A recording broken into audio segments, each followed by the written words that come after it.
안녕하세요. 지혜를 구하는 사람 지구인 전미옥입니다. 오늘은 방일품 6과 윤회사상 2에 대해서 알아보겠습니다. 방일품 6부터 들어가겠습니다. 그 번역을 보면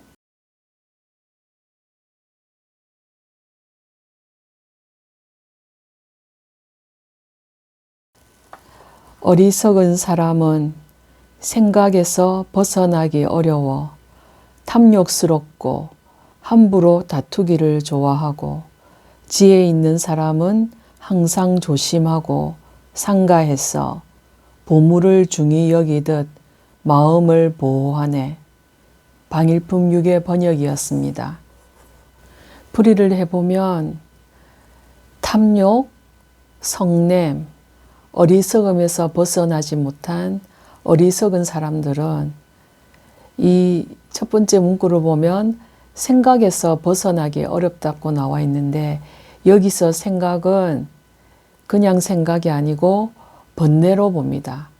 불교에서는 이 쓰잘데기 없는 수많은 생각들을 번뇌로 보고 있습니다.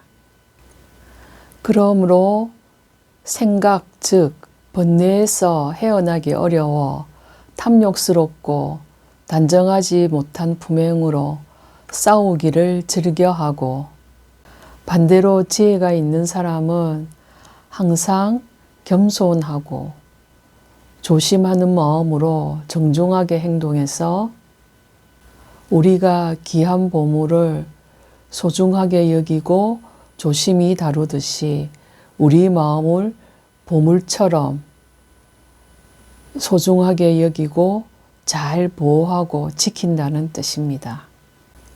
지혜로운 사람은 자신의 마음을 삼독, 탐욕, 성냄, 어리석음에 물들지 않도록 하며 모든 일에 있어 신중하고 주의 깊게 행동해서 자신의 마음을 지킨다는 뜻입니다. 윤회사상 2로 들어가 보겠습니다. 불교에서는 윤회의 세계를 크게 3개의 범주로 나눕니다. 그 범주를 보면 욕계, 색계, 무색계로 나눌 수가 있습니다. 욕계 같은 경우엔 중생의 분별심인 탐욕이 주를 이루는 곳으로 감각적 욕구가 왕성한 세계입니다. 우리들 대부분이 이 육도를 윤회한다고 하는데, 이 욕계에서 6도로 나누어집니다. 어떻게 나뉘냐면 지옥, 아기, 축생, 아수라, 인, 천, 이렇게 6개로 나누어집니다.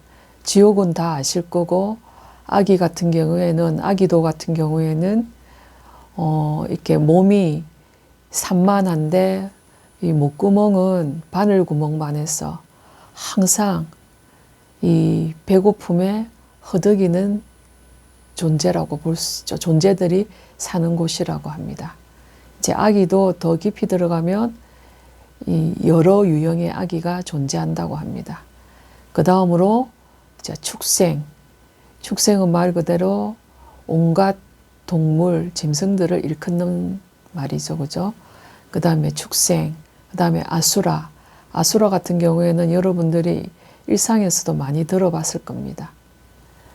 어떤 싸움으로 엉망이 된 곳을 아수라장 같다는 표현을 쓰죠.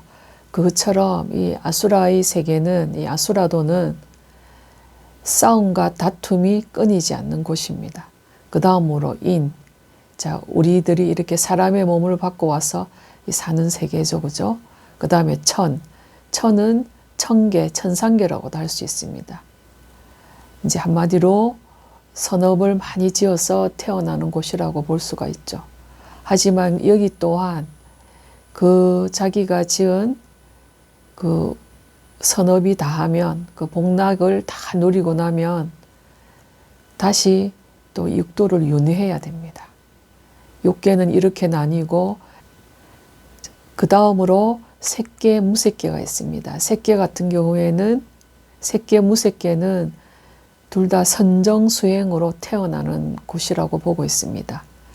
색계 같은 경우엔 감각적 욕구는 존재하지 않지만 아직 물질적 욕구가 남아있어서 몸의 형상이 존재한다고 합니다. 그 다음으로 무색계는 순수한 정신만이 존재하는 세계입니다. 이 두 세계는 조금 전에도 언급드렸지만 선정수행에 의해서 태어나는 세계입니다. 하지만 여기에도 아직 어리석음이 남아있기 때문에 그 세계에서 자신들에게 주어진 복락이 다하면은 다시 끊임없이 윤회를 하게 되는 것입니다. 그렇기 때문에 우리들이 어떤 수행에 의해서 완전한 깨침을 얻어 해탈 열반에 들지 않는 이상 끊임없이 윤회를 한다고 보는 것입니다. 다음으로 윤회라면 반드시 따라 나오는 게 업이죠.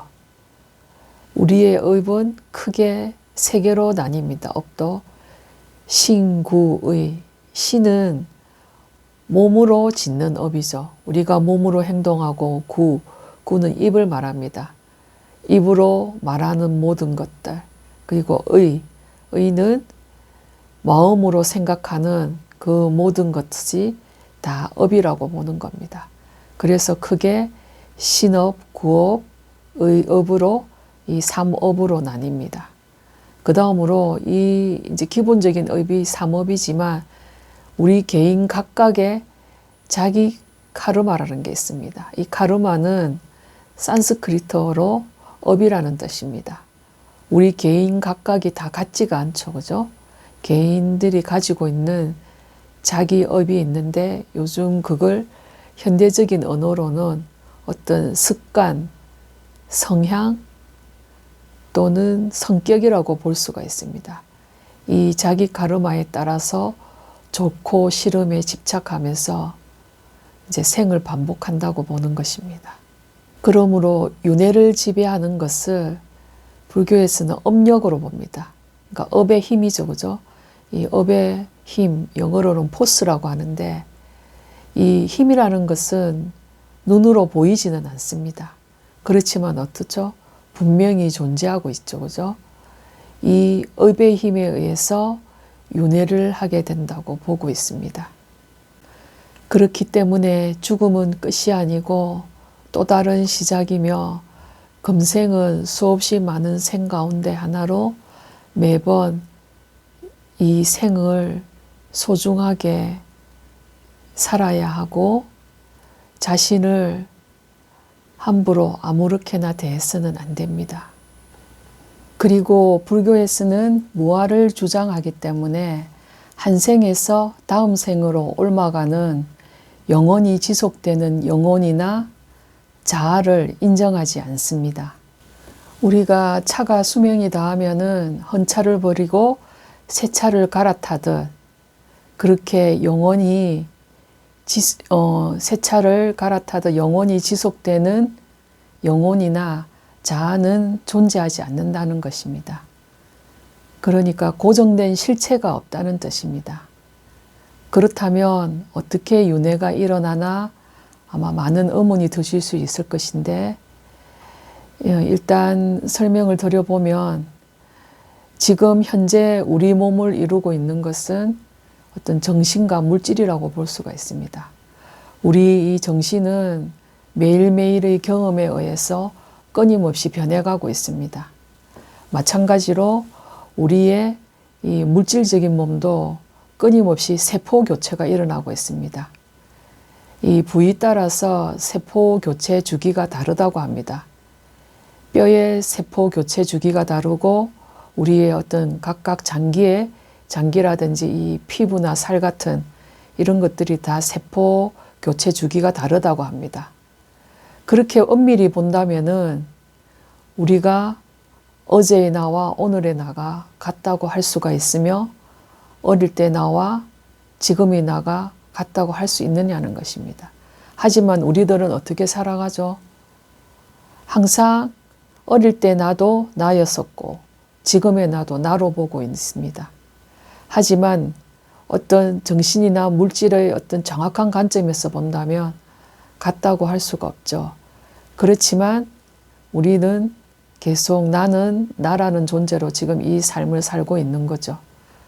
그래서 불교에서는 지금 이렇게 삶을 사는 데 있어서 어떤 삶의 어떤 주체나 어떤 그 사람의 인격의 주체는 인정을 하고 있습니다.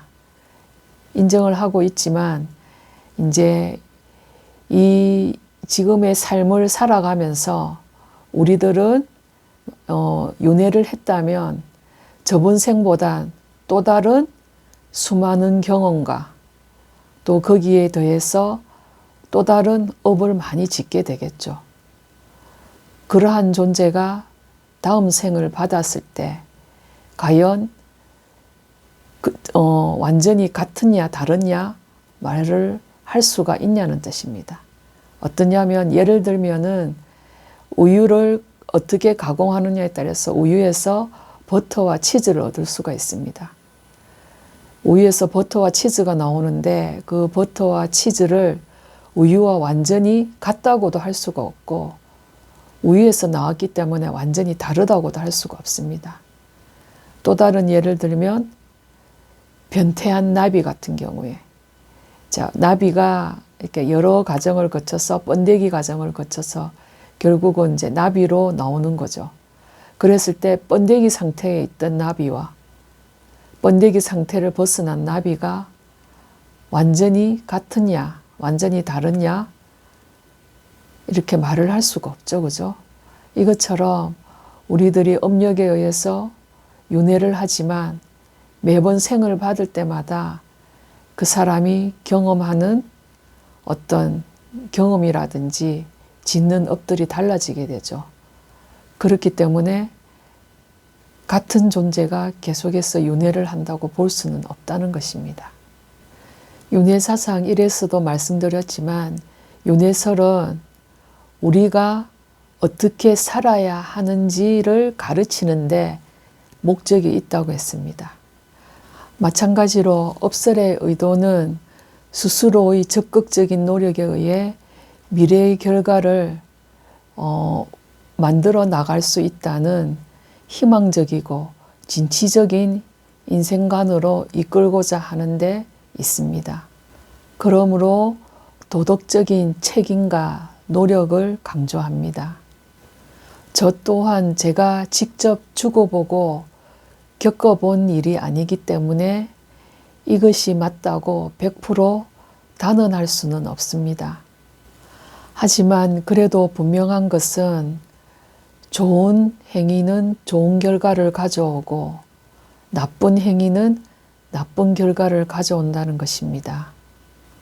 지금 당장 자신의 불만족스러운 삶을 바꾸고 싶다면 나도 좋고 남도 좋은 선행을 실천해 보시기 바랍니다. 다음 시간에는 방일품 7과 8을 살펴보겠습니다. 시청해 주셔서 감사합니다.